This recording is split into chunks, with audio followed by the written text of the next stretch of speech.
Olá pessoal, eu sou Marcos Tanaka Riz e esse é o podcast Áreas Contaminadas, oferecido e mantido pela ECD Training e pelos maravilhosos colaboradores e colaboradoras financeiros no Apoia-se. A apresentação do podcast é minha, a edição é de Lilian Coreaço Riz, direto do quartinho do Harry Potter dos estúdios ECD.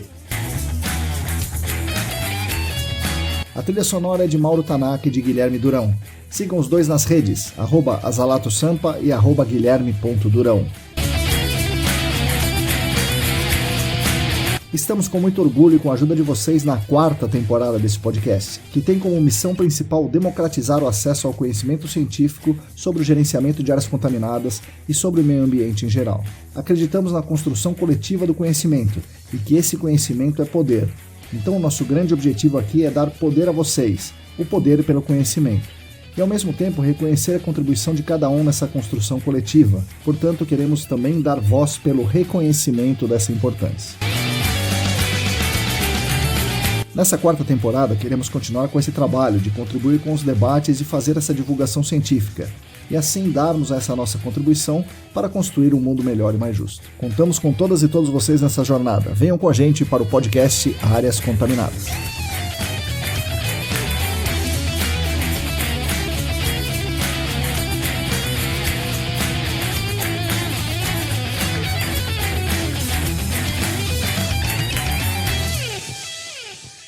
Olá!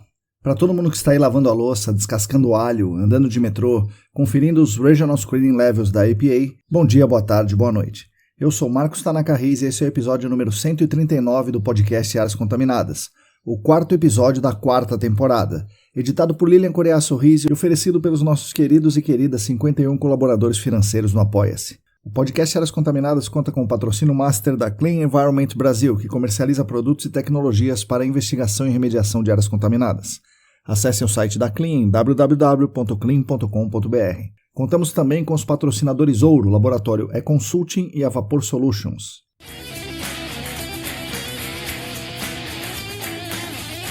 Bom, uma das mudanças que vamos fazer por aqui no podcast é tornar essa nossa introdução bem mais curta, para tentarmos ir direto ao ponto do episódio. Então vou fazer somente anúncios mais rápidos e fazer um agradecimento geral aos meus queridos e queridas apoiadores financeiros no Apoia-se. Isso não diminui nada minha gratidão a eles, muito pelo contrário, sei que eles não têm esse tipo de vaidade e querem legitimamente contribuir com toda a nossa comum unidade do GAC. Falando nisso, quem quiser também contribuir financeiramente conosco é simples, basta entrar no site apoia.se/ecdambiental que tem tudo bem explicadinho por lá.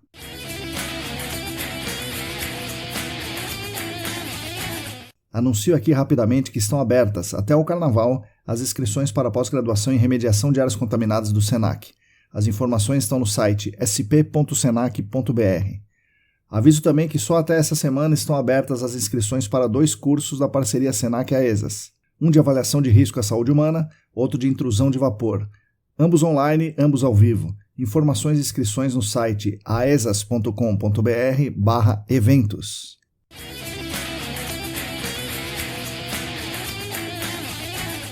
Bom, pessoal, no episódio de hoje eu converso com 2 irmãos gêmeos, entre aspas, né? Ambos são engenheiros ambientais, ambos trabalham na Arcadis e trabalham na mesma equipe. Essa equipe lida com intrusão de vapores e com avaliação de risco. Curiosamente, os 2 temas dos cursos da AESA Senac da semana que vem. Bom, eles mostram aqui para nós um trabalho muito interessante que eles apresentaram na 2ª Conferência AESA sobre avaliação de risco à saúde humana a partir da bioatenuação de hidrocarbonetos de petróleo. Parece um negócio chique e realmente é um negócio muito chique. Foi um belo trabalho que eles fizeram, foi uma conversa muito legal que nós tivemos aqui, vocês vão gostar. Vão gostar tanto da parte técnica quanto da história dos 2. Então vamos lá, fiquem agora com as palavras de Gustavo Santos Silva e Rafaela Ediene dos Santos.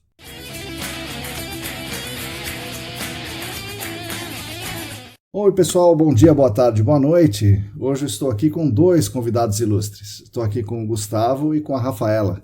São convidados muito ilustres e vão falar com a gente hoje sobre a história deles, é claro, mas sobre um trabalho específico que eles apresentaram na 2ª Conferência AESAS, né, sobre gerenciamento de áreas contaminadas. Rafaela, Gustavo, bom dia, boa tarde, boa noite, bem-vindos aqui ao podcast. Muito obrigado, Marcão. Agradeço, pelo convite de estarmos aqui hoje. É uma honra, estarmos aqui. Fico muito feliz.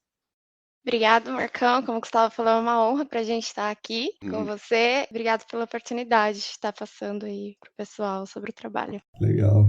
Mas antes de chegar no trabalho, né, que vocês apresentaram, assim, né, que foi um momento grandioso aí na carreira de vocês, vamos voltar lá atrás. O que a pequena Rafaela fazia, onde ela cresceu e por que ela escolheu fazer engenharia ambiental lá em Itajubá?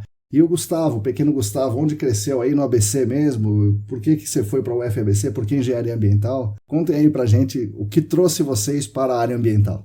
Bom, eu sou de Taubaté, né, aqui Vale do Paraíba, em São Paulo. Sempre quis medicina, não sei por que eu decidi mudar para engenharia, mas acho que foi no meu final do ensino médio, sempre me dei muito bem com essa parte de cálculo, matemática, né? Decidi fazer engenharia e engenharia civil. Mas como não passei na civil, passei na ambiental, fui para ambiental. Engenharia, começo sempre padrão, né? Sim. Então, falei, ó, depois eu tento novamente e não vai ser um ano perdido. Mas me apaixonei pela engenharia ambiental. As matérias que eram até junto com a engenharia civil, eu não gostava tanto assim como a ambiental. Fiz meu primeiro ano na Unifem em Itabira, mas como era muito longe, eu decidi mudar aqui para Itajubá, que é sul de Minas, né, fica mais perto da minha família. No final da faculdade, né, prestei processo seletivo para o estágio na Arcades. Era na equipe do digital, né, mais para mexer com parte de bancos de dados, elaborações de dashboards, de visualizações. Aí fui para lá em 2016, onde fiquei acho que por uns 2 anos, acabei sendo efetivada, ficando por lá. Dessa equipe, decidi migrar um pouco para a área de licenciamento ambiental. Caramba. Porque eu estava mexendo muito só com dados de áreas contaminadas, queria dar uma Ver outras diferenciada coisas. aí, ver outras coisas do ambiental e fui para licenciamento. É uma área muito legal, é diferente, mas áreas contaminadas eu achei mais interessante. Te puxou de volta, fala, vem aqui, menina. Exato. Sim.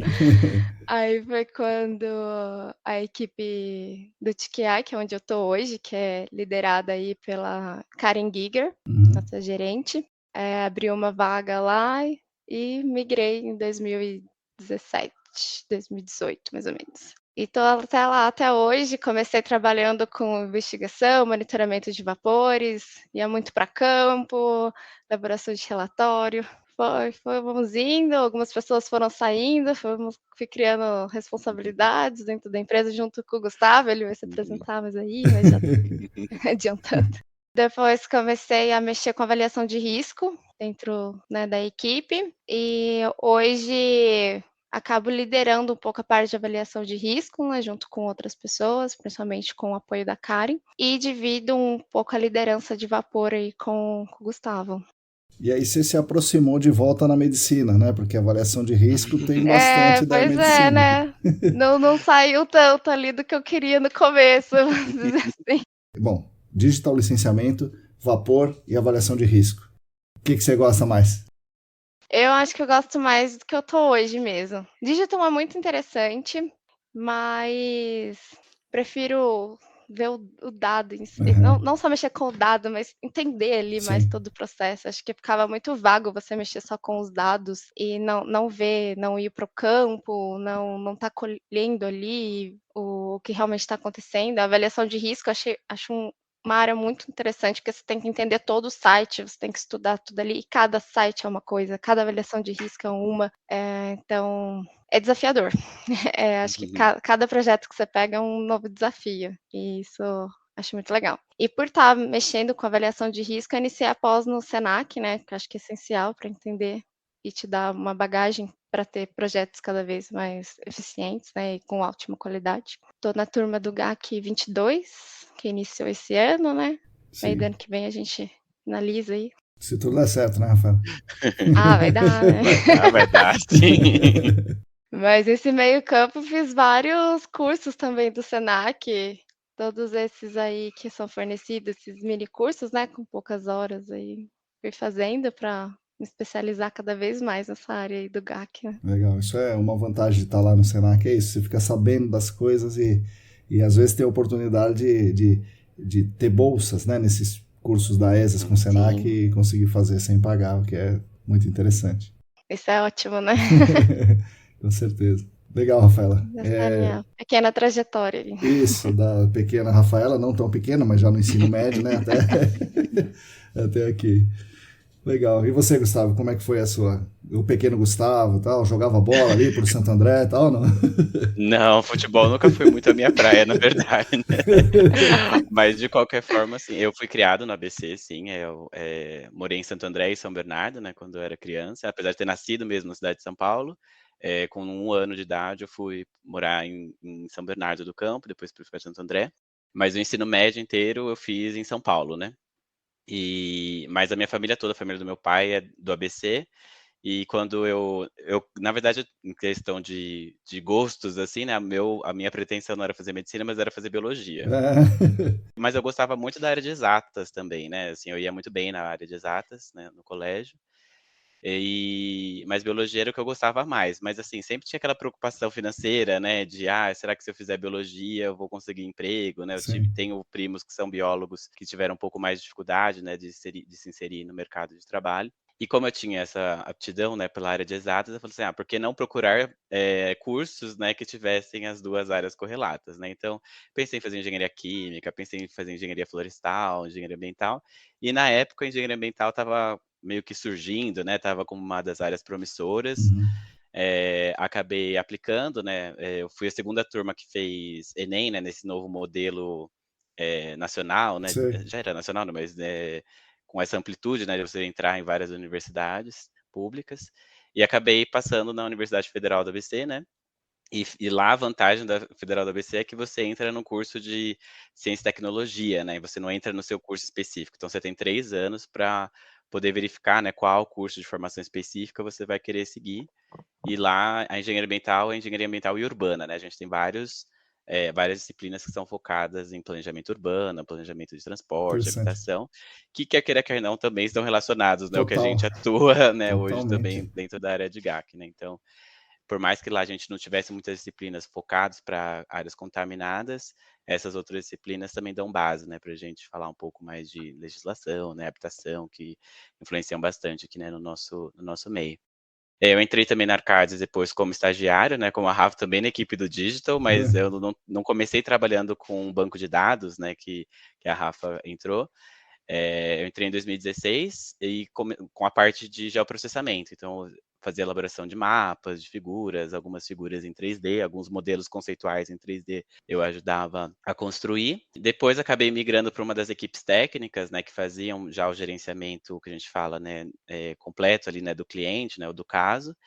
E depois de 2018 eu acabei depois entrando também na equipe, né, do TKI, né, hoje gerida pela Karen, na mesma época que a Rafa, então a gente fala que a gente é meio irmão gêmeo aí em termos de Ah. trajetória na Arcade, entramos na mesma equipe, saímos praticamente na mesma época e depois fomos parar lá no TQI e hoje estamos aí, né, já tem 4 anos juntos, trabalhando com a parte principalmente de vapor, ela mais focada um pouco também com avaliação de risco, eu fico um pouco mais de suporte quando quando necessário, né, na parte de avaliação de risco, mas mais focado principalmente com a parte de investigação de vapores, né. Pô, legal. E como é que vocês fizeram esse processo seletivo para estágio na Arcades? Imagina que tem alguém que está nos ouvindo agora e fala: que diabo de processo seletivo é esse aí? Como é que eu entro nesse negócio? Tem várias formas, né, de você entrar.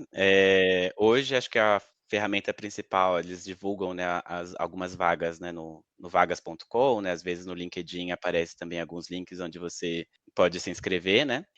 Mas quer queira, quer não, a minha indicação, a forma que eu entrei foi através de indicação, né. Na época eu cheguei a fazer uma provinha também de elaboração de mapas, né, e acabei depois passando. Mas acho que até hoje, né, se você conhece uma pessoa já que trabalha na empresa, né, acaba ficando mais fácil de você conseguir entrar, né, porque estágio, quer queira, quer não, você não precisa ter tantos requisitos, né, para Sim, entrar, porque sim. afinal de contas é uma início de carreira. Então ninguém espera que você tenha um conhecimento tão aprofundado, né, principalmente em GAC aqui, né, falando. Mas um QI, né, que a gente fala, é sempre Aham. importante aí para Sim. conseguir entrar, né.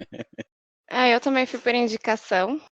A equipe precisava de alguém com uma certa urgência, então todo o processo, se fosse envolver o vagas.com, todo o RH para procurar alguém, é mais demorado. Sim. Então, o coordenador já saiu procurando indicações, E aí meu currículo chegou até ele, né.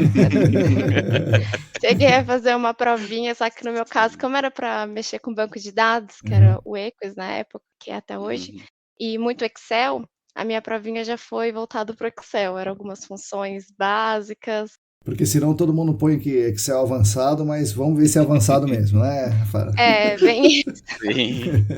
Entendi. não era nada muito complexo, mas tinha ali, né, pra acho que ter mais um diferencial ali na entrevista.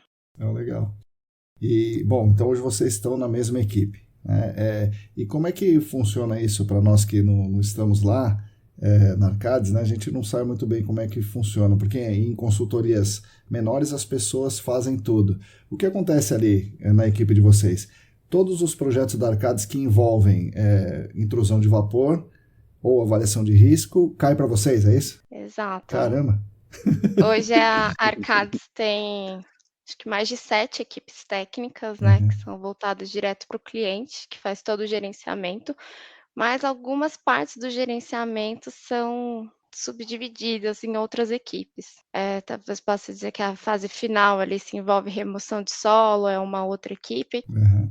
tá, do Diego Marcondes. E essa parte de avaliação de risco, tanto a saúde humana quanto ecológica, parte de vapores, né, toda a intrusão de vapores, é com a gente. Caramba! Então se envolve isso no projeto, que vamos dizer Quase que todos os sempre. projetos de CAC vai ter pelo menos uma avaliação de risco ali. É. Nós, né, da equipe somos envolvidos. Que loucura! Uhum. Nossa! Além Sim. de alguns outros projetos específicos também, né, Gu? Uhum. Alguns projetos também que envolvem a parte de sedimento, água superficial, acabam Sei, sei. também envolvendo um pouco, né, a Karen também tem esse domínio desse assunto, então acaba entrando um pouco também na gerência. Mas, como a Rafa falou, né, os projetos mais tradicionais acabam entrando, intrusão de vapores, na avaliação de risco e risco ecológico também. Por outro lado, vocês não têm, tipo, interface com o cliente? Ô, cliente, vamos fazer isso, vamos fazer aquilo. Quem traz as coisas são as próprias equipes Arcades para vocês. Isso, nesses casos sim, a gente tem algumas interações mais específicas, por exemplo, quando os clientes têm alguma dúvida, Ah, né, de sim. avaliação de risco e intrusão, a gente participa também, né, das reuniões, mas a gente não fica, responsável diretamente para fazer a gestão, comunicação com aquele cliente, a não ser nesses casos, por exemplo, de alguns clientes específicos, né, que a Karen acaba entrando mais junto, né, mas de modo geral, acaba sendo essa estrutura. A gente fala que nós somos fornecedores internos da empresa, Sim, né, pois então é. nossos clientes são as equipes técnicas a quem nós atendemos. Interessante. Acabamos sendo envolvidos em algumas Claro. propostas, essas Uhum, coisas assim, principalmente na parte de intrusão de vapores, então uhum, às vezes até participamos das reuniões com o cliente, mas sempre quando é esses assuntos. Sim. uhum, E o projeto em geral não é de vocês, vocês dão o apoio para eles, né? Então, vocês uhum. são mais técnicos dentre a equipe técnica. É interessante. Nós somos chamados até internamente de especialistas, né. Os malucos, né? Os malucos ali da. Ainda mais a avaliação de risco, né, para fazer avaliação de risco a pessoa não pode ser 100% Pois é. normal. Bom, beleza, mas vamos então falar do centro do episódio, né? Vocês escreveram alguns trabalhos na conferência, vocês apresentaram, né, o grupo de vocês apresentou mais do que um, mas nós vamos falar sobre um que vocês dois apresentaram. Avaliação de risco à saúde humana que envolve a bioatenuação de hidrocarbonetos. Então, era uma avaliação de risco que avaliava a bioatenuação de hidrocarbonetos. Então, vamos lá, em linhas gerais, como é que é esse trabalho? Se envolve a famosa NSZD, né? Natural Source Zone Depletion, ou se é em fase dissolvida, ou do próprio hidrocarboneto em fase imissível, ou se é o vapor a partir do hidrocarboneto. Como é que era essa abordagem de vocês? Na verdade, assim, só explicando a motivação, né, do trabalho em si, né, esse projeto a gente acabou desenhando, né, uma avaliação de risco que era bastante específica para um site que a gente tinha, que a gente tem, na verdade. E o que que acontece? A gente chegou a fazer a avaliação de risco da forma tradicional, né, utilizando as planilhas de avaliação de risco da CETESB, e fazendo todas as considerações ali, a gente chegou a valores de CMA bastante restritivos, que chegaram a ser até inferiores aos valores de intervenção da CETESB, né, no Uhum. caso de solo e água subterrânea. E a gente percebeu que isso não fazia muito sentido, principalmente se a gente considerasse ali os dados do que estava vindo de vapor, né. Então, a gente propôs esse estudo, que no caso a gente está falando de bioatenuação dos vapores em si, a gente não está falando de bioatenuação, né, de Alnepo ou alguma coisa assim, a gente está falando de vapores em si ao longo da zona vadosa, que a gente Legal. sabe, né, existem vários documentos aí, tanto da EPA quanto também do ITRC, que vão provar, né, que existe essa atenuação das concentrações em condições aeróbicas, que a gente fala, né, em condições que são ricas em oxigênio. Então a gente decidiu fazer todo esse estudo, né, de avaliação de risco que considerasse, né, porque hoje as planilhas da CETESB não consideram a Sim, bioatenuação ou a biodegradação, né, de vapores, no caso de hidrocarbonetos, em condições aeróbicas, a planilha da CETESB, ela não ela é uma simplificação, né, desse sim. modelo. Então, ela acaba gerando metas que são bastante restritivas para esse tipo de substância, né. Então foi essa a motivação do estudo. Então, tinha concentração na água. E aí a Tinha. avaliação de risco convencional com a planilha dizia Uhum. que a partir dessa fase dissolvida em água ia ir para o ar do solo e do ar do solo iria chegar no ar ambiente numa concentração que ia gerar risco para alguém. Exato. Exatamente, exatamente. Não só na água subterrânea, mas também no solo, né. Certo. Principalmente lá, os impactos que a gente percebia eram bastante altos, principalmente no solo, na água subterrânea também, mas o solo também era uma das questões. Então, o NA lá era, né, de uma das áreas era em torno de 12 a 13 metros, né, varia, né, ao longo do ano. Então, se a gente fosse pegar só o nível d'água, né, ou que estivesse em água subterrânea, é uma camada bastante espessa, né, para a Sim. gente conseguir atenuar essas concentrações de vapores, né. Lá também, como tinha essa questão do solo, o solo acaba também, né, gerando ali vapores, né, no caso de estarem contaminados. E aí a gente desenhou toda essa avaliação de risco, né, que a gente vai detalhar um pouco mais como foi essa metodologia que a gente utilizou, considerando que os dados, né, de vapores teriam essa atenuação, né. E aí não chegaria no ar ambiente, em condições que teria risco ali à saúde humana, para os ocupantes da E aí, o área. que vocês avaliaram como linhas de evidência? A concentração, claro, mas oxigênio, a presença de oxigênio, a formação de Isso. metano ou de Exato. gás carbônico, como é que foi isso aí? Exatamente. A gente, né, no nossas coletas, né, quando a gente faz é um padrão, né, já da Arcades, né, de quando a gente faz coleta, né, de amostras do ar do solo, né, a gente faz a coleta para análise química de vapores, né, no caso com TO15, mas em campo a gente já faz leituras, né, com biogás ou com GEM Uhum. de metano, de oxigênio, de dióxido de carbono, para ver se realmente as coisas estão se conversando, né. E também o PID, né, a gente faz um monitoramento de VOC com PID em campo para também ter esse balanço, né. O PID tem uma boa resposta, né, no caso de hidrocarbonetos aromáticos, Exato. aí ele lê muito bem, né. Esses fazem, imagino que instalem poços em vários níveis na zona não saturada, é isso aí? Exato. Exato. É, né, para esse projeto foram feitas 4 camadas na zona não saturada, mais o poço subslab, né, que seria Uhum, aquele logo abaixo ali da laje, primeiro contato antes do ar ambiente, né.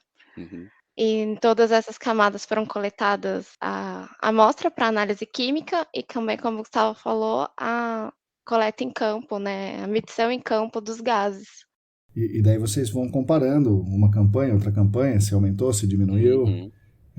a relação oxigênio-metano, oxigênio-gás carbônico, é isso? Isso, exato. A gente primeiro fez um estudo preliminar, né, a gente instalou 2 conjuntos de poços, como a Rafa já falou, 4 poços, né, em cada conjunto, então um dos poços foi instalado com 10 metros, o outro com 8 metros de profundidade, o outro com 4 e o outro com meio metro. A gente estava interessado, né, em verificar e também nessa primeira etapa a gente só instalou 2 conjuntos desse daí, para ver se realmente tinha chance da gente ver que estava Diminuir. tendo alguma detonação ou não, né. Agora vamos fazer um pilotinho, né, para ver se vai acontecer isso mesmo ou não. E a gente viu que sim, as respostas foram bastante interessantes. Em alguns casos, em um dos poços, a gente teve atenuação de 7 ordens de grandeza das concentrações lá, de 10 metros em relação ao de meio metro. E depois a gente decidiu instalar mais 2 conjuntos também, né, para pegar uma área maior ali do que seria impactado, e instalamos também alguns poços subslabs para verificar realmente, né, se o ambiente fechado que estava mais próximo ali da área não tinha nenhum vapor ali acumulado, né, embaixo. Foi essa metodologia. No final das contas, a gente chegou a fazer 3 campanhas, né, para montar toda a avaliação de risco, mas, a primeira já tinha sido esse piloto, né, pra gente ver se realmente porque podia ser que não fizesse sentido ali. Sim. Eu imagino o seguinte, você mediu a concentração em 4 camadas, como vocês falaram, mais o subslab, e você percebeu que existia uma diminuição nas concentrações, né? Então embaixo tinha mais e em cima tinha menos. 7 ordens de grandeza, como você falou. Sim. Agora, as coisas não somem, né? Então, duas coisas podem ter acontecido. Uma delas é a hipótese de vocês que ele foi atenuado biologicamente, né? Que ocorreram reações químicas ali, né? Com a ajuda dos micro-organismos. E o hidrocarboneto se transformou em outra coisa, metano talvez gás carbônico e tal. Agora, ele podia ter ido embora, certo? Como é que você sabe que ele foi realmente biologicamente atenuado e não saiu para onde você não esperar? Sim, sim. Esse é sempre um dos riscos, né, quando a gente está falando de monitoramento do ar, né, que Sim. ele pode pegar um caminho preferencial e parar bem longe, né. No caso, a gente conseguiu já, com a instalação desses outros conjuntos multiníveis, a gente já conseguiu meio que delimitar em profundidade algumas concentrações, né. Então, a gente chegou a fazer essa consideração, e como os ambientes fechados mais próximos não estava dando nenhum valor de concentração, né, acima dos padrões que a gente estava utilizando na época, a gente já pressupôs de que, realmente estava acontecendo alguma atenuação, né, ali das concentrações ao longo da zona vadosa. Principalmente por essa questão também, né, da delimitação em profundidade que a gente conseguiu pegar, né. E tem um artigo que eu não me recordo agora, que diz o seguinte, que se você tiver El Nepo e o El Nepo tiver a 7 metros de profundidade, então você tem 7 metros de zona não saturada, nunca vai chegar o vapor ali, porque ele será atenuado. No caso de vocês tinham concentração a 12 metros, então vocês estavam, de certa forma, tranquilos. Sim, em relação a águas subterrâneas, sim, né, porque a gente tinha uma concentração no solo ali também que era importante, começava em torno de 4 metros, Tá. né, então, por isso que a gente também decidiu fazer a instalação, né, com 4 metros dos conjuntos para realmente ver se ali estava gerando ou não estava gerando vapores, em função dessa contaminação ali também no solo. Mas, sim, né, esse é um dos pressupostos que se tem, né, de que a partir de um momento que você tem uma quantidade de solo limpo, você já seria capaz, né, não seria nem necessário você fazer investigações a mais, porque já seria, suficiente. Isso é uma premissa, né, de um artigo ainda que não é no Brasil, né, isso é uma premissa de um país, né, dos Estados Unidos, no caso. A gente tem uma condição de solo que talvez, né, por ser um solo tropical, né, a gente ter condições de temperatura até maiores, é capaz a gente ter Ser até atenuações até melhor. mais relevantes, né, Melhor, também exato. dentro do site, né, e obviamente das condições ali do solo também. Desde que o solo seja limpo, né? Como você falou Sim, ali, vocês encontraram uma concentração em 4 metros que muita gente não encontraria, né? Ia achar que está lá sim. nos 12, né? Exato, exato. Sim. Até para a instalação dos postos a gente foi fazendo, com as leituras, né, de VOC, né, ia batendo line, né, ia fazendo as medições ali de VOC, então a gente conseguia já perceber que tinha impactos ali já expressivos, né, com 3, 4 metros de profundidade. E esse site já tinha feito uma boa investigação, Uhum. então o modelo conceitual dele já era muito bem estruturado, né. Sim, sim. Vocês chegaram para finalizar a história. Sim, exato, né. Quando a gente entrou ainda, né, no projeto, era uma das dificuldades, né, a parte de vapor sempre foi meio deixada de lado, né, Sim, historicamente, mas veio a DD 38 e ela trouxe um certo destaque, né, sim, sim. pra importância de fazer a investigação de vapores, né. Então, acho que foi um dos motivos aí também pra gente ter conseguido justificar, né, fazer Entendi. todo esse estudo e apresentar depois para o cliente, né. Senão o cliente ia falar, tá, não quero nem saber disso aí. É. Pra que fazer, né, pra que fazer? Isso, se não tem vapor aqui no ar ambiente, pode ir embora, né? Não quero nem saber. Exato, exato. E a amostragem de ar ambiente para hidrocarbonetos é muito difícil, né, porque a gente sabe que tem, né, uma Pois é. concentração de background fácil, né. Então é uma questão muito sensível, né, fazer a coleta ou não de ar ambiente direto, então o pessoal às vezes prefere ficar só ali às vezes no subslab, né, abaixo ali do seu piso, monitorando para ver se tem alguma concentração ou não, do que fazer já direto às vezes, né, o monitoramento do ar ambiente, principalmente em sites ativos, né. Sim. Duas linhas de evidência que eu leio sobre isso e que vocês pelo visto, não usaram. Me responde se vocês usaram ou não. Uma delas Uhum, é ver a pressão, diferencial de pressão entre o subsolo e a pressão uhum. atmosférica, e outro é a temperatura, né, o diferencial de temperatura nas diferentes profundidades. Porque, segundo os caras que estudam a atenuação natural de hidrocarbonetos, né, na zona não Uhum. saturada, esse diferencial de temperatura é um parâmetro muito relevante para ver se está ocorrendo atividade biológica. Vocês mediram, não mediram? Qual é a resposta? É, a parte de diferencial de pressão, sim, é um dos procedimentos padrões, né, quando a gente faz coleta, pelo menos internamente aqui, a gente faz essa medição e é um dos quesitos para realmente ver se está realmente tendo ou não intrusão. No caso de medições positivas, a gente indica, né, que teria um potencial de intrusão e no caso de diferencial de pressão negativo, é mais difícil a ocorrência, mas isso sempre lembrando que é naquela momento ali da que você está Sim, fazendo a medição, né. sim, sim. Esse parâmetro é um parâmetro que varia muito, né, ao longo do dia, ao longo dos Sim. meses e tudo mais. Então, no caso de temperatura, a gente não fez a medição de temperatura das amostras, né, à medida que elas foram sendo coletadas. A gente fez só uma medida, né, com barômetro mesmo, das coletas de atmosféricas mesmo, né, da temperatura atmosférica e pressão barométrica também. A gente não fez essa avaliação que é bastante utilizada, né, quando vai fazer depois o NSZD, né. Isso é uma das métricas que acabam entrando. Mas o nosso foco aqui era mais a parte da avaliação de risco em si, né, não era tanto essa parte, principalmente, que o pessoal usa já pensando até como uma forma de remediação, né, Sim. como um instrumento de remediação. A gente estava mais focado aqui com a Se ia parte ter de risco avaliação ou de risco. não. E se ia ter risco ou não. Bom, e o resultado foi que não havia risco, mas como é que vocês fizeram isso? Elaboraram um relatório, apresentaram no órgão ambiental, apresentaram para o cliente? Qual foi o que veio disso aí? Sim, além do estudo de vapor, né, a partir Uhum. dos resultados que a gente teve, a gente entrou com esses dados em outros softwares para ter também uma CMA, porque a gente tinha a CMA da CETESB, Certo. como já falado, que era super restritiva, então a gente precisava ter uma CMA mais equivalente a essa biotonação. Aí foi utilizado o BioVapor, que é um software que ele considera a bioatenuação, né, dos hidrocarbonetos de petróleo, e ele tem como input tanto os dados diretos de vapor, quanto também da água subterrânea.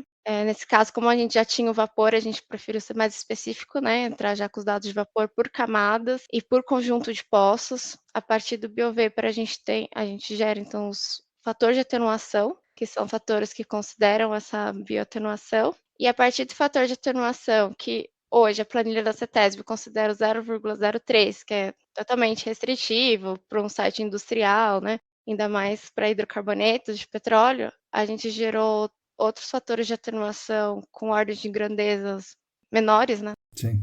Ele atenua muito, né? Atenua muito. Exato. Entrou com esses dados dentro do software do Rebeca, que é um outro software também aí muito conhecido no mercado, bem mais antigo que as planilhas da CETESB para avaliações de risco, né, que ele é um software gigantesco que você pode imputar o que você quiser, então você consegue alterar muito os dados dele, como o fator de atenuação, né, ele aceita você colocar o específico ali para o seu estudo. E a partir desses dados a gente gerou as CMAs, que seriam compatíveis com a bioatenuação ali específica do site.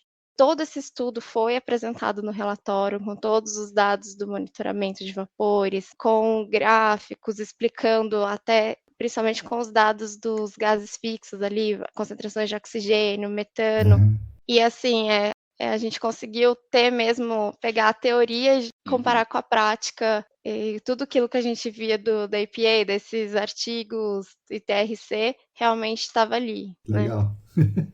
E os gráficos estavam bem semelhantes até, por sinal. Então, foi apresentado para o órgão, para o cliente, claro, o cliente, né, aprovou, foi apresentado para o órgão aceitou e a gente teve aí um parecer favorável, né. E essa nova CMA ainda era maior do que o que estava lá? E deve ser, Isso, é. precisaria ser feito, não vocês, porque não é a equipe de vocês, mas alguém precisaria fazer uma intervenção ainda. É, assim, a gente teve, 2 cenários, né, tanto para a água quanto para o solo. Para a água subterrânea, a gente obteve, as CMAs geradas, né, uma das coisas que a gente percebeu é que o Rebeca, uma das travas que ele acaba tendo é o limite de saturação no solo da substância, ou o limite de solubilidade na água subterrânea. Isso Certo. para evitar a ocorrência de fase livre, né, ali no Certo. seu site. Então, o que a gente percebeu, apesar da gente não ver um risco de inalação, ele trava a sua CMA para esse limite de solubilidade, então vai depender, obviamente, de cada substância, né, e limite de saturação também no caso do solo. Então, em alguns casos, a gente viu concentrações no solo, né, acima dessa CMA proposta. Então foi desenhado, né, toda uma tratativa em relação a isso, mas para água subterrânea não. Para água subterrânea a gente conseguiu verificar que todas as concentrações ali, né, no site, pelo menos naquele período, ainda estavam abaixo da CMA, o que foi bastante positivo, né, pra gente. A gente já tinha alguns sistemas instalados, já fazendo a remediação, mas isso foi umas tratativas, né, que a gente acabou tendo.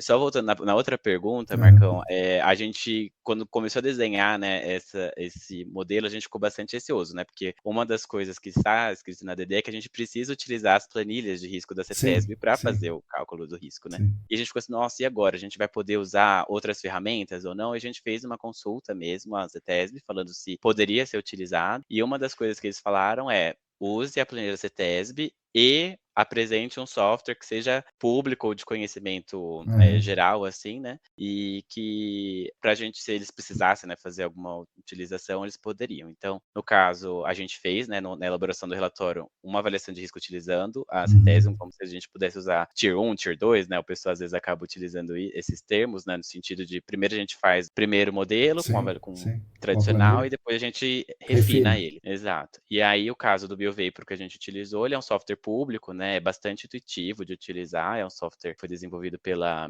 API, basicamente só serve para hidrocarbonetos, não pode utilizar para Sim, organoclorados, né. sim. Isso é totalmente diferente, né? A Sim, são biodegradação coisas deixa. diferentes, tá bem claro. Isso mesmo, pessoal. Não usem Exato. isso Sim, para clorado, é, por favor. exato, O é banco pra dele é aberto, você pode uhum, editar, uhum, mas não queiram exato. colocar clorado.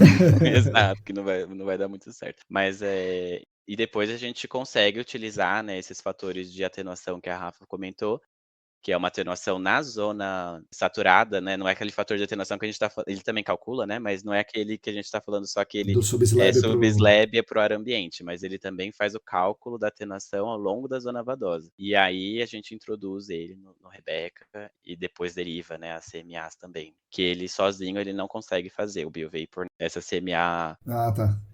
a partir, né, do risco ali acho que para água a gente até faz, mas não sei se para solo, eu acho que o solo ele acaba não Não, fazendo. ele não entra com os dados de solo, né. É. Então, para a gente ter a CMA do solo, a gente precisava entrar com esse fator de atenuação no Rebeca. E a análise da microbiota não é necessário fazer? Ou não tem como fazer isso?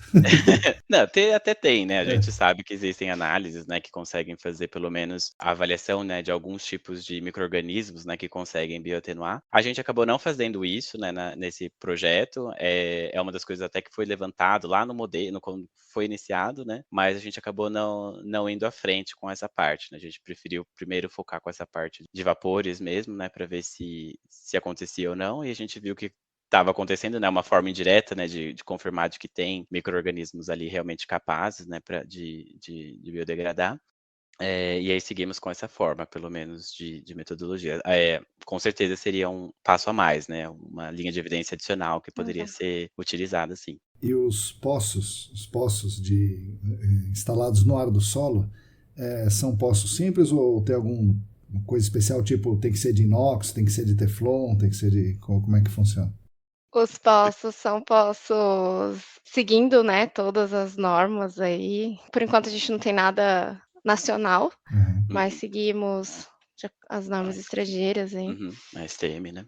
A STM, né, principalmente que pode ser utilizado, né, vidro, teflon, aço inox. Não íamos colocar vidro, né, no É meio no ar. perigosinho.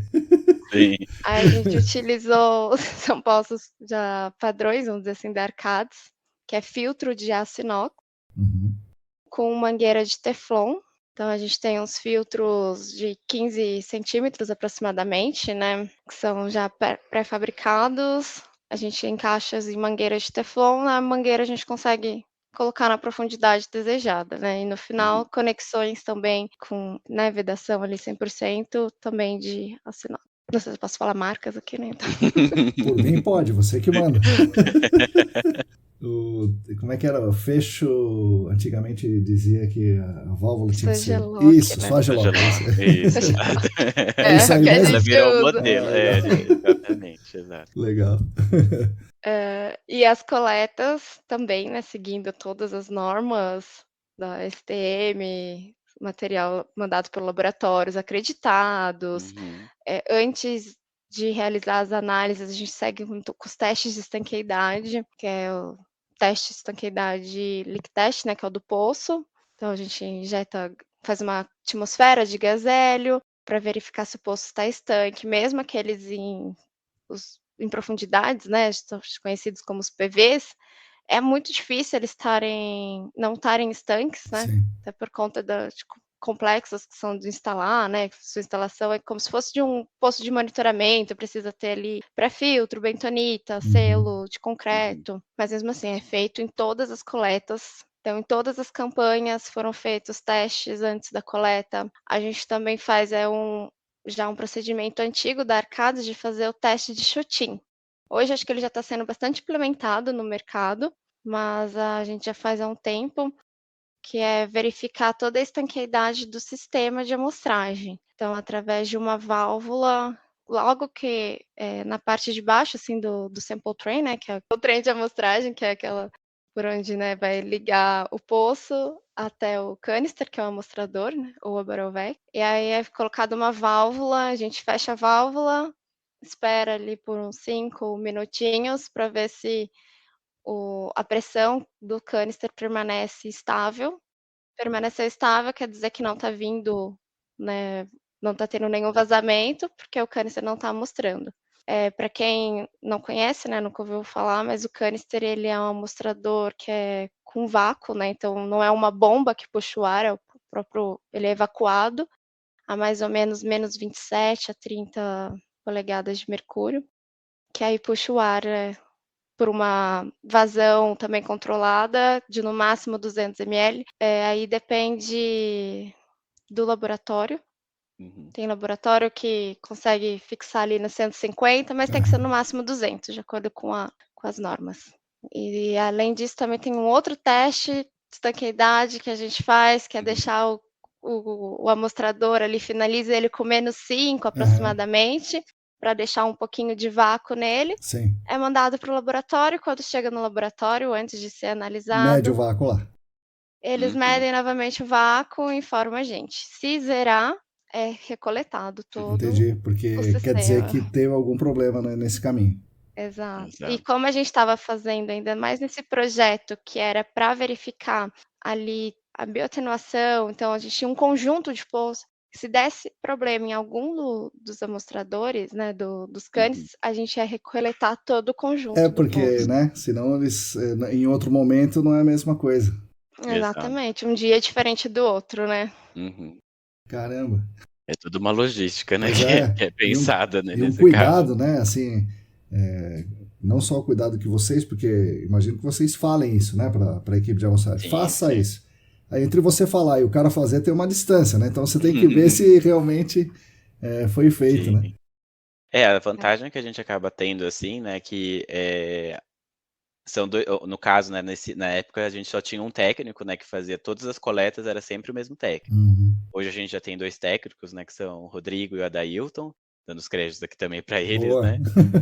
E a gente tem muita confiança neles, né, eles já estão treinados há bastante tempo, né, o Rodrigo acho que já está na Arcadis trabalhando com vapor talvez desde 2017, acho que 18, né, por aí que ele já está trabalhando com coletas, né, de amostras, né, de ar de solo e ar ambiente, então a gente tem uma comunicação muito fácil, né, é difícil quando você às vezes tem muitos Sim, técnicos, né, que você sim. acaba tendo que administrar e nesse caso a gente tinha essa proximidade, né, Acho que com essa eles, é a mas grande Eu vantagem acho da que sim. nossa equipe, do uhum, vapor ser centralizado na nossa equipe, é um sim, grande até Sim, feedback que a gente recebe dos próprios laboratórios, que facilita a comunicação. com certeza. uhum, Como todos os projetos estão com a gente ali, então é sim. focado, vamos dizer, Gustavo e eu, né.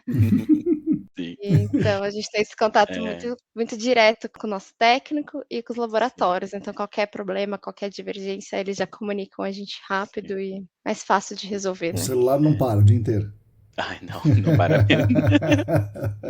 E tinha uma época também, né, Marcão, Nada é perfeito. hoje os laboratórios a gente vê que é mais fácil, né, de fazer solicitação de Sim, canister, né, ou Borovec. Antes, acho que quando a gente entrou, às vezes, dependendo do laboratório, a gente tinha que reservar, né, fazer sim, solicitação 2 sim. meses, 3 meses antes, principalmente na época, né, de cheia aí, né, das coletas, época que é mais desejada. Mas, o que hoje a gente já tem, né, a maioria dos laboratórios já tem mais equipamentos para análise, mais canisters, né, então, facilitou um pouco mais. Mas antes, nossa, a gente tinha que ficar no pé, às vezes, das equipes falando: "Ó, Por para quando você vai favor, querer? né? Porque se você não agendar agora, você não vai ter". Então, Aham. é uma das necessidades, né, que também acabou tendo uma equipe centralizada, né, para conseguir fazer até a gestão dos cães. "Ah, nossa, esse projeto não vai acontecer mais agora, vamos então aproveitar isso daqui e Pois usar é, nesse pois outro". é. Nossa. É bastante, É. é o nosso trabalho, né, Rafa? Sim, sim, sim, sim. E é bom, assim, como a gente acaba vendo também que as equipes, né, acabam não tendo, às vezes, tanta interação umas com as outras, né, porque Sim, ficam ali, né, nas próprias equipes, ainda mais agora de home office, né, a gente vê que pois é. acaba tendo menos interação. É importante, né, ter uma equipe que acaba tendo interações, né, a gente: "Ah, eu sei que fulano de tal tá fazendo alguma coisa parecida num projeto", então a gente É, também acaba servindo um pouco como sei, uma equipe sei. estratégica ali, né, para conseguir aumentar um pouco a interação também entre as equipes, né, então. Legal, é interessante, né? Interessante. A gente não Uhum. imagina, né? Como é que é. Nossa. Vocês têm que Sim. fazer aqueles planejamento, né? Não das equipes, mas dos canisters também, Também. dos sample train, dos equipamentos de Uhum. medir, né? Deve ser Sim, é interessante. tudo Sim. agendado. Tudo agendadinho, né. Se der algum Nossa, problema, né, Rafa. É. É sempre nossa. uma dor de cabeça. E assim, quer queira, quer não, são análises muito sensíveis, né, quando a gente tá falando de vapor, a Sim, gente tá falando de ppb, né, pois é. então, é uma concentração muito pequena e uma análise que, comparado com água subterrânea e solo, É é caro. muito mais cara, É né. muito mais caro. A gente tá falando praticamente, talvez, para uma análise simples, né, de Volca e Convolca, é quase uma ordem de grandeza a mais. A Sim, gente tá é falando 10 vezes mais, né? de É isso mesmo. 10 vezes mais. Então, a gente precisa ter um cuidado muito grande, né. Um canister tem um valor de, dependendo aí do modelo, acho que uns 3, 4 mil reais. Então, a gente tem que ter muito cuidado, né, de como faz esse Onde transporte estaciona o e tudo, carro e tal. onde está. Nossa, sim. Exato, exato, porque, nossa, sempre uma Os equipamentos preocupação. para amostragem Sim, também são sim, muito Uhum. caros, né, a gente sim. trabalha aí com detector de hélio. Ah, Hoje sim, pois tem é. aí no mercado uns até que acabam Mais sendo um pouco acessível. mais acessíveis, mas a gente da Arcades utiliza um que vem lá dos Estados Fora. Unidos, então ele acaba tendo um custo muito maior, Uhum. qualquer O próprio problema. hélio também tá Sim, caro, né. o gás em si, O né? É hélio, o caro. Sim, gás, então, lá usa o GEM, né, o Sim, biogás, é muito uhum. mais equipamentos, né, sim. e com um valor um pouco mais alto também. E tudo pequenininho, né? Para o cara esquecer no balcão do restaurante é facinho, né? E Tem como é que vocês apresentaram isso na conferência? Então vocês tinham feito o trabalho, claro, né? Uhum. Tinha tudo dado certo e tal. E aí, como é que vocês falaram? Ah, vamos inscrever? Ou o Arcades falou, inscreva lá. Como é que é esse processo de você ter a ideia e chegar efetivamente a apresentar o trabalho? Esse trabalho foi bastante diferente, né, do que a gente faz, né, geralmente, né, que é o modelo padrão, digamos, de avaliação de risco. Então a gente, não tinha visto nenhum projeto, né, semelhante utilizando BioVapor, utilizando Rebeca. Então, quando veio, né, essa abertura, né, pra gente se inscrever, né, apresentar os trabalhos e tudo mais, a gente já meio que já decidiu meio que de imediato ali: "Não, vamos Uhum. inscrever", ou a gente foi até um dos trabalhos ali antes que tiveram várias rodadas, né, para o pessoal ir se inscrevendo, mas a gente já se inscreveu já logo na primeira, né, Sim, é uma verdade. unanimidade Prorrogações de prazo, né? tiveram Tá. tiveram algumas prorrogações, exato. É. E a gente já se inscreveu logo de primeira, né, nós somos uma equipe, como a Rafa falou, que tem essa, visibilidade dentro da Arcade ser uma referência técnica, né, Uhum. então, pra gente acaba sendo importante fazer a apresentação de trabalhos, né, que também elevem também o nome da empresa, né, então isso acaba sendo bastante estimulado internamente, né, a Arcades acaba pagando, né, por todas as inscrições, né, dos trabalhos que são aprovados, isso é bastante estimulado, né, até pela valorização da marca, né, então, Não tiveram problema, foi até fácil, não, né? Não, foi, tem exato, foi total muito fácil. incentivo, né? Incentivo, exato, exato. Legal. E você já tinha apresentado antes na conferência anterior ou essa é a primeira? Essa foi a primeira? Foi a É, primeira. foi a Quem primeira. apresentou foi o Gustavo, né? Uhum. E aí, você fica Sozinho. nervoso ou não? Porque eu ficava, né? Agora eu não fico mais tanto, mas eu ficava. É, aí eu confesso que eu estava bastante nervoso, assim, né, a gente já faz algumas apresentações internas, né, Uhum. para as equipes, né, então, é mais tranquilo, mas é diferente, né, quando você tá Sim, lá. sim. A minha sorte é que a sala que eu tive que apresentar era uma sala menor, não era aquele auditório Sei. bem grande, né, então, aquele auditório já dá uma intimidade um pouco Com maior. certeza, dá mesmo. Assim, a gente já estava bastante ciente, né, do que a gente ia Sim. apresentar e tudo mais, então, ver várias pessoas também que participaram, né, do projeto, também acaba, facilitando, né, pra gente apresentar. A gente acaba encontrando alguns pontos focais ali no meio da apresentação e acaba facilitando, né. Sim. Mas a Foi gente muito não tinha legal também. Foi pode muito falar. legal também, porque teve a apresentação do André, né, da CETESB, Uhum. Uhum, e ele falou sobre isso, de usar a planilha, não ficar só preso na planilha da CETESB, Uhum. você usar outras formas também, uhum. né, para comprovar ali, e então isso foi até né, tipo um checkzinho no nosso trabalho, Sim, assim, sim. que deu Que até foi o mais que vocês fizeram, confiança. né? Tá certo. Exato. E uma das curiosidades também é que a gente teve, um parecer da CETESB, eu acho que uma semana ou 2 semanas antes da conferência, ratificando mesmo, né, os dados ali da avaliação de risco, não houve nenhum questionamento em relação a: "Ah, não, vocês têm que utilizar só as CMAs que estão Uhum. na planilha CETESB", então isso também acaba trazendo uma certa confiança pra gente, né, na hora de Sim, apresentar, porque a gente nunca sabe, né, dependendo do técnico que vai avaliar ali na pois CETESB, é. ele pode ter uma interpretação ou outra, né, que é totalmente legítimo. Sim. Mas é uma insegurança, como era a primeira vez que a gente estava apresentando o caso, a gente já teve um outro projeto que a gente também utilizou a mesma metodologia e também, já foi protocolado, né, o estudo, a gente ainda não teve acho que um parecer, né, da Hum. CETESB em relação a isso, mas, o primeiro é sempre o mais, Sim, sim. difícil, né. Com certeza, E com o segundo certeza. foi até mais interessante, que os resultados foram até mais, maiores ainda em termos de degradação, né, que a gente percebeu. Dá pra perceber, né, que existe essa metodologia é uma metodologia que é aplicável, né, e Sim, replicável em outros sites também, né, sim. dependendo aí de cada modelo conceitual. E conta uma coisa para mim, você, olhando pro garoto, para a garota lá de trás, estava em dúvida o que ia acontecer. Vocês estão felizes com o gerenciamento de áreas contaminadas hoje? Sim, sim, da minha parte acho que eu tô bem feliz, tanto que me fez voltar, né, eu tentei ali Uhum, sair um pouquinho, fiquei quase um ano em licenciamento, mas me fez voltar, tô bem feliz. Cada vez mais interessada, assim, cada vez querendo aprender mais, e tá crescendo, esse mercado não para de crescer, principalmente aqui no Brasil, né, Uhum. a gente vê que a gente ainda tá um pouco atrasado comparado a algumas coisas, então cada vez chega mais novidade pra gente, e é um mercado muito desafiador. Sim, uhum, sim. Como a gente comentou anteriormente, assim, cada projeto é de um jeito, quando você acha que você já viu de tudo, aparece alguma coisa Com nova, certeza, que te nossa. faz ir em busca, né, de alguma alternativa. Então, acho uma área muito interessante, assim. Era uma área que da faculdade eu não imaginava que eu entraria. uhum, Uhum. Acho que isso falta muito nas graduações, Sim. eles uhum, explorarem esse lado da engenharia ambiental. É muito ampla, Uhum. a gente sabe disso, que a engenharia ambiental pode ir uhum, para diversos lados, Sim. mas, eu senti essa falta um pouco na Unifei, aí depois conversando com outros colegas, como o Gu uhum. mesmo falou, na dele também, então deveria ter mais disciplinas voltadas a isso, acho que as pessoas até se interessariam ainda mais pelo GAC. Sim, sim. Acho que sim também. Sim, Na Unesp de Sorocaba também falta. E uhum, todo lugar, eu acho. sim. E quer queira, quer não, é uma área que está bastante aquecida, né, a gente vê Sim. que tem bastante projeto, né, tem bastante demanda, né, por essa área, uma área que tem todo um potencial aí de implementação. Acho que realmente conseguir as faculdades, né, atualizarem, né, os modelos pedagógicos e conseguir encaixar, né, isso um pouco mais, né.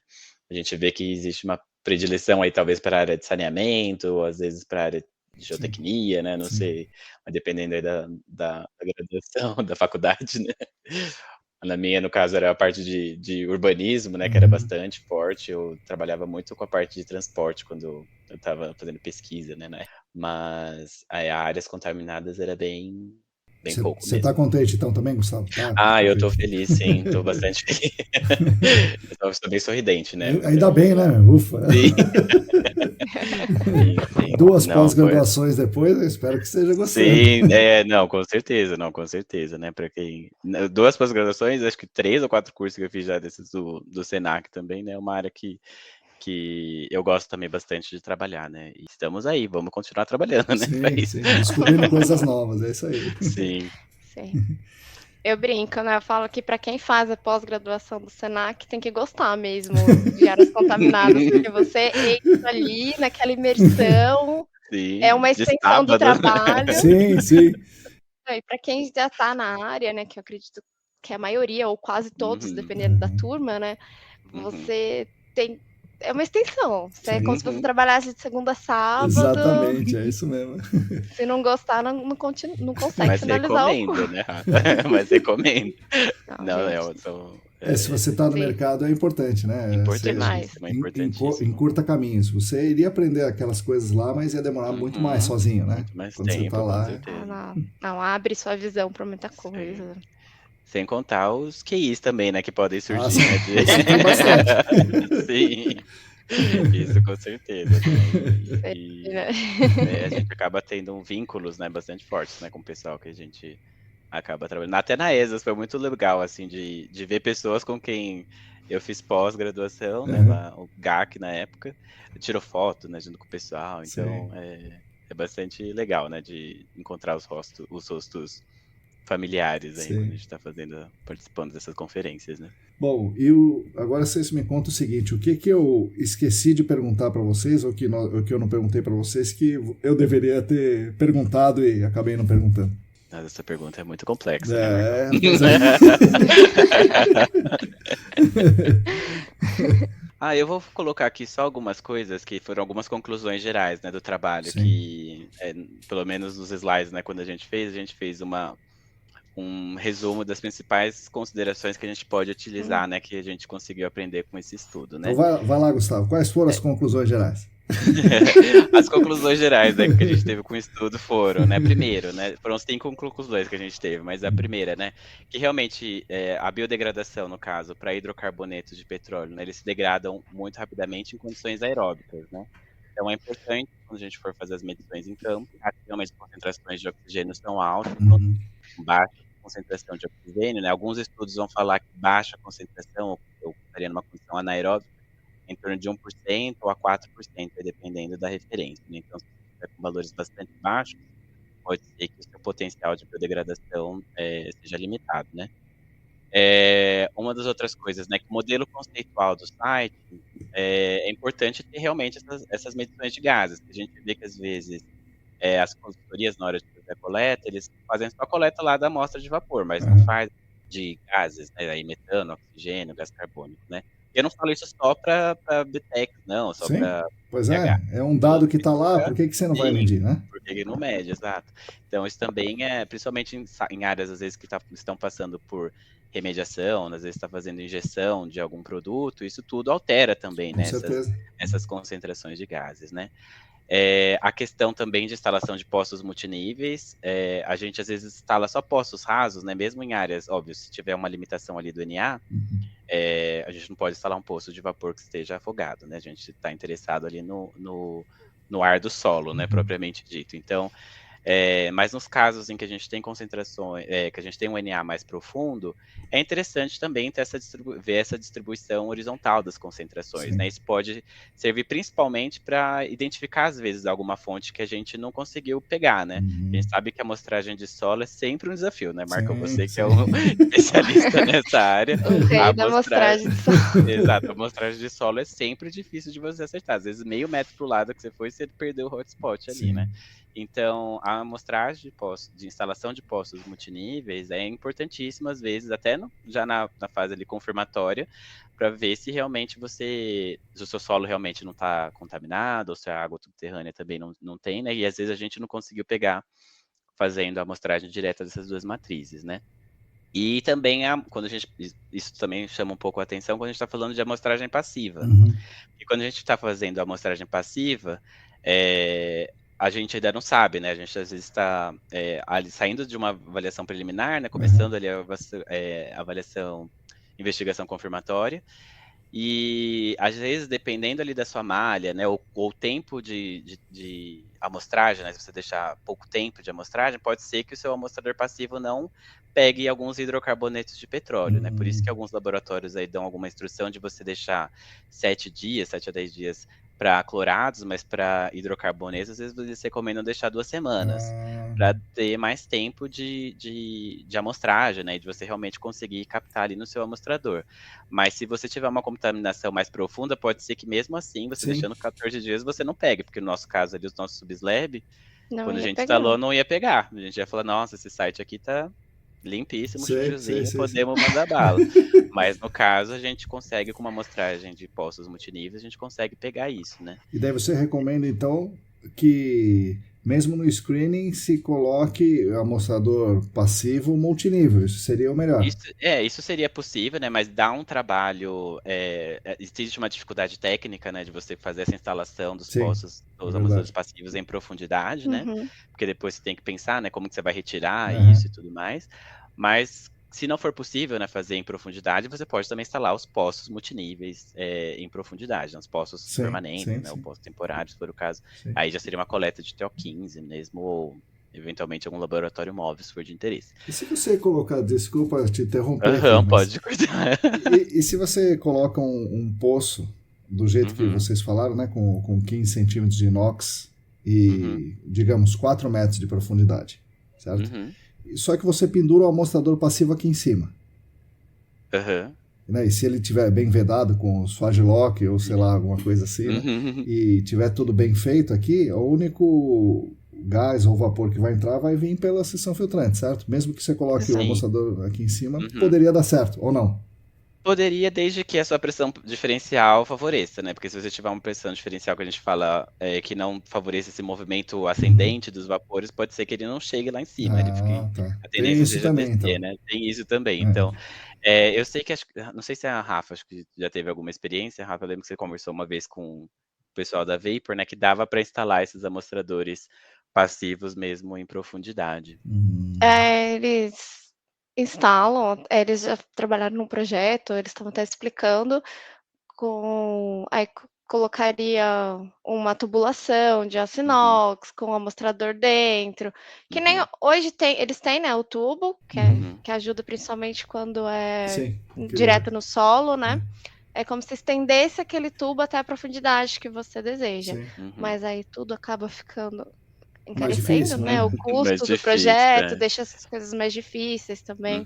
É porque a vantagem da amostragem passiva é que você consegue instalar vários amostradores num dia só, né? Então, essa operação fica difícil, né? Quando tem você não vai conseguir com a furadeira, né? Dependendo da profundidade que você quer, não vai chegar. Então, as coisas ficam mais difíceis mesmo. Vale mais a pena, acho que já fazer um poço, né? Pelo custo, né, da atividade, já instala um poço permanente ali e aí você faz essas coletas, né? Então, eu acho bastante interessante, né? A quarto output, né, que a gente teve aqui, a quarta conclusão, é realmente que as planilhas de avaliação de risco da CETESB, elas podem ser muito conservadoras, né, em alguns cenários, e cabe a quem estiver fazendo a avaliação de risco verificar se dá para fazer algum detalhamento maior e verificar, né, fazer a utilização às vezes de outros softwares, a utilização às vezes de outras planilhas complementares, né, ou fazer coletas de dados in situ, né, que vão comprovar, né, que realmente às vezes aquele risco não se completa e você consegue mostrar isso depois para o órgão ambiental, né? E com relação às planilhas, assim, a gente cabe pontuar que as planilhas, elas já têm muitos dados default, né, assim, que já tem lá. E que uma avaliação de risco não é usar esses dados, Uhum. é você realmente avaliar o seu cenário, Sim, porque isso muda muito. sim. Tem alguns dados mais sensíveis na planilha que podem mudar a sua CMA em ordens de Uhum. grandeza. Hum. E a gente que usou 3 softwares tem que estar sempre atento que a mesma informação que você usou em um tem que Uhum. ser ser usada verdade, nos é outros verdade, 2. é verdade. Sim. Então, assim, como o BioVapor e o Rebeca não são softwares brasileiros, então a gente teve que alterar todos os dados de Uhum. exposição para o que a planilha da Sim, CETESB é verdade, é utiliza. Uhum. verdade. É. Tudo, A né? mesma A coisa que área o do corpo, quantidade de ar Uhum. que o cara ingere por dia e tal. Exato. Exato. O Rebeca, ele já tem um banco deles, Hum. mas os dados que ele entra lá nos parâmetros fisicoquímicos de cada substância, os dados toxicológicos, ao de algumas substâncias não bate com o banco da CETESB, por conta de ser bancos de dados diferentes, às vezes anos, né, diferentes. Então a gente teve que atualizar até isso, para estar comparando tudo igualzinho, né, Sim, assim, sim. não Uhum. banana com maçã, né. Ah, pois é. Interessante. Exatamente. E a última conclusão que a gente tinha era que realmente se você às vezes não faz uma avaliação de risco bem feita, você acaba depois, tendo a necessidade de atuar com uma remediação que pode ser um Ah, custo, né, sim. financeiro, um custo ambiental também, né, porque a gente está trabalhando ali num modelo muito conservador, e que não serve, né, ali o propósito final, que é realmente verificar se tem alguém com uma condição de risco, né, e que pode ter alguma perda aí na qualidade da saúde. Então, é realmente conseguir fazer esse detalhamento bastante específico, né, para cada área. Que a avaliação de risco não é só, como a Rafa É, falou, não colocar ali na planilha da CETESB e é isso, né. pois é. E É apertar muita o Não é mais Enter, só né? coisa. E jogar é a verdade. SQI rodar. Nem Inter precisa apertar na planilha da CETESB, nem Inter precisa Ah, apertar. vixe, então. É mais fácil ainda, né, então. E agora me ocorreu uma coisa. É um baita de um trabalho difícil. Você tem que ver o que você pôs aqui, que você colocou ali, né? Como vocês explicaram. Ao mesmo tempo, vocês falaram que o celular não para. Como é que vocês fazem isso, então? Você tem que se concentrar pra caramba e o celular toca. E aí, o É, que você faz? acho que é o maior desafio pra gente que Uhum. trabalha É, com avaliação de risco e quando tem uns projetos bem complexos de vapor. Uhum. pois O é. maior desafio é você se concentrar. Então, nossa. Aí A Rafa é muito boa nisso. Desliga o teu telefone. o bom é que a gente trabalha junto, Uhum. então quando eu preciso realmente me concentrar em alguma coisa, ficar talvez um meio período Uhum. inteiro ou um período do dia inteiro, a gente coloca ali como offline, o Uhum. outro assume Ah, a tá. Entendi. À frente ali, à né. frente, né, a mesma coisa, a gente inverte, aí no Sim. outro dia é o Gustavo que fica Uhum. offline, eu que fico ali assumindo. Sim. A gente sempre combina, né, se um tiver como não incomodar ou offline, o outro tem que estar meio Sei, sei, disponível, né, para o sei. pessoal, se tiver alguma dúvida, né, então é um trabalho em equipe mesmo. Ainda bem. Irmãos Literalmente em gêmeos, né, equipe. Rafa? Irmãos gêmeos. Ainda bem. Bom, legal, pessoal. Obrigado pelas considerações, pela aula aqui, pelas explicações foram muito boas, gostei bastante. Espero que vocês também tenham gostado. E agora o podcast de vocês. Podem falar aí o que vocês quiserem agora. Não, gostaria de agradecer novamente Uhum. a oportunidade, esse bate-papo, foi muito legal. Acho que a gente, por mais que eu não trabalhe já apresentado, né, elaborado, mas quando você Uhum. começa a conversar, Sim. os conhecimentos acabam Vem sendo de volta, né? Assim, a gente. bem, exato, você lembra, É. né, algumas coisas importantes. Então muito obrigada. E Obrigado. estamos aí para se alguém tiver alguma dúvida, quiser bater um papo, a gente está disponível. Podemos Legal. deixar nossos contatos. Isso, vamos fazer isso sim. E quem tiver dúvidas aí sobre esse trabalho, ou sobre avaliação de risco, ou sobre intrusão de vapores, tá aí a Rafaela e o Gustavo. Sim. Com a gente em trabalhar com o celular tocando, Isso. vim conversar. Sim, estamos aí para isso, né. Eu queria também agradecer, né, a oportunidade e também fazer o agradecimento a algumas pessoas também que participaram, né, do projeto. Então, Legal. agradecer Karen Giger, né, que é a nossa gerente, a Amanda Bustamante, que é gerente também do cliente, né, que a gente fez esse trabalho, a Erika Castro também, que é coordenadora desse projeto, Fernanda Cavalari também, que era uma das staffs principais, o seu Humberto Martini também, que é um consultor também que ajuda nesse projeto, o Rodrigo e o Edilson, que são técnicos, né, que fizeram também, que nos ajudaram aí, tanto nas coletas quanto também na época de instalação dos poços. Então, fazer o agradecimento, né, de todo o time e a Arcades também, né, que proporcionou, né, todo esse trabalho. Então, e agradeço também, Marcão, pela oportunidade aqui de estarmos aqui. Que legal. Eu que agradeço. Obrigado, então, pessoal. Vocês vão voltar em outras oportunidades aqui para falar de novos trabalhos. Beleza. Valeu. Obrigada. Bom, pessoal, espero que vocês também tenham gostado da nossa conversa. Agradeço muito a Rafaela e ao Gustavo pela disponibilidade, pela bela conversa e pelas explicações que eles deram. Espero que vocês tenham gostado da aula deles sobre intrusão de vapor, sobre avaliação de risco e a atenuação de hidrocarbonetos na zona vadosa, ou seja, na zona não saturada. Alguns detalhes que podem interessar a vocês. Eles falaram sobre Chicken Eye. Isso pode dar margem a várias interpretações, mas em português é a sigla TKI, né, ou TKI, que quer dizer Technical Knowledge and Innovation. É um grupo dentro da Arcades da qual a líder é a Karen Giger, que eles mencionaram muitas vezes aqui também nesse episódio. Então isso que eles querem dizer quando eles falam Chicken Eye. Uma outra coisa aí que pode interessar a vocês, e interessar bastante, é o software BioVapor, da API, né? EPI é API em português. E o BioVapor incorpora um modelo de degradação aeróbia dos hidrocarbonetos ao famoso modelo de Johnson e Ettinger de 1991, e esse modelo de Johnson e Ettinger é que fala e explica a intrusão de vapores em ambientes fechados. O software BioVapor incorpora então esse modelo de degradação aeróbia dos hidrocarbonetos. Então, se vocês buscarem no Google BioVapor e API, vocês vão achar tanto o manual do usuário do software, quanto o site para o download do aplicativo, e também o white paper do Grupo Nicole Brasil. Grupo Nicole Brasil, que atualmente é chamado Nicole Latinoamérica. Então esse white paper do Grupo Nicole é sobre intrusão de vapores, vocês vão encontrar com ele no Google também, né? E o capítulo que trata aí do BioVapor foi escrito pelo Márcio Alberto. E uma terceira coisa muito interessante que vocês ouviram aqui são os testes, né? Muitos testes e muitos controles de qualidade que eles falaram, né? Para a gente fazer durante a amostragem de vapor no ar do solo. Tanto a dos poços de monitoramento do ar do solo, que o pessoal costuma chamar de poços de vapor, mas nós estamos monitorando o ar do solo nesses casos, né? Então o correto é chamar de poço de monitoramento do ar do solo para você amostrar o ar do solo e verificar se tem vapor no ar do solo, né? Enfim, todos esses controles de qualidade nos poços multiníveis e nos poços abaixo do contrapiso, que nós chamamos de subslab. Dentro disso, uma discussão que é interessante levar adiante é a utilidade de instalarmos amostradores passivos em diferentes profundidades. Tivemos um pequeno debate sobre isso, mas é interessante a gente pensar, né, como comunidade, vocês pensarem aí sobre a utilidade disso, se isso é importante ou não. Eu acho que é importante. Não é fácil de fazer, mas é alguma coisa que seria importante antes da investigação confirmatória. Bom, então basicamente é isso. Nós do GAC ficamos muito felizes que eles não foram aí para biologia, para medicina, para o licenciamento ambiental e ficaram conosco aqui no GAC. Espero também que vocês tenham gostado da conversa e aprendido um pouco mais, como eu aprendi. Agradeço mais uma vez a atenção de todos e todas vocês. Aguardo aí as críticas, sugestões, comentários, opiniões e etc.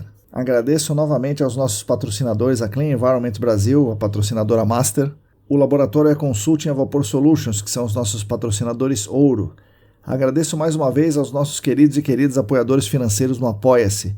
Estamos aqui caminhando, lendo, escrevendo, falando, discutindo tudo isso que a gente faz por causa de vocês, então muito obrigado. Nós da ECD Training, junto com vocês que nos ouvem, continuaremos lutando por um mundo melhor e mais justo para todas e todos e para as futuras gerações. Sigam a gente por aí no YouTube, Telegram, Facebook, Instagram, na newsletter e fiquem conectados conosco. Repetindo, se você quiser e se você puder, contribua financeiramente conosco. Entre no grupo dos apoiadores financeiros. Basta acessar o site apoia.se/ECDambiental. A todas e todos vocês, muito obrigado e até a semana que vem.